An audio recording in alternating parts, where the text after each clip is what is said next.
করপোক মহকুমার অন্তর্গত করপোক ব্লকের অধীনে সেখানে যতনবাড়ি সম্রাট যুব সংঘ ক্লাবের উদ্যোগে যতনবাড়ি ডাক বাংলো মাঠে 1 মাস ধরে চলেছিল স্বাধীনতা কাপ ফুটবল টুর্নামেন্ট।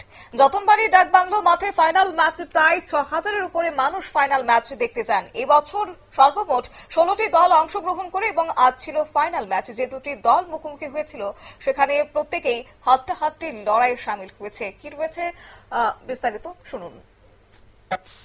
বজায় রাখবেন। আজকে বিশেষভাবে খেলাকে উৎসাহিত করার জন্য আমাদের মধ্যে এখানে উপস্থিত রয়েছেন আমাদের করপোকের বিএসির ভাইস চেয়ারম্যান প্রণব ত্রিপুরা মহোদয় এবং উপস্থিত রয়েছেন এখানে বিশাল ত্রিপুরা বর্মা মহোদয় এবং উপস্থিত রয়েছেন আমাদের এখানে অসীম ত্রিপুরা এবং উপস্থিত রয়েছেন বিশিষ্ট সমাজযোগী খেলা প্রেমিক এবং একটা সময় ফুটবলও খেলতেন প্রশান্ত পোদ্দার মহোদয় এবং অমরপুর ক্রিকেট অ্যাসোসিয়েশনে যিনি সম্পাদক রয়েছেন এবং উজ্জ্বল দত্ত মহোদয়।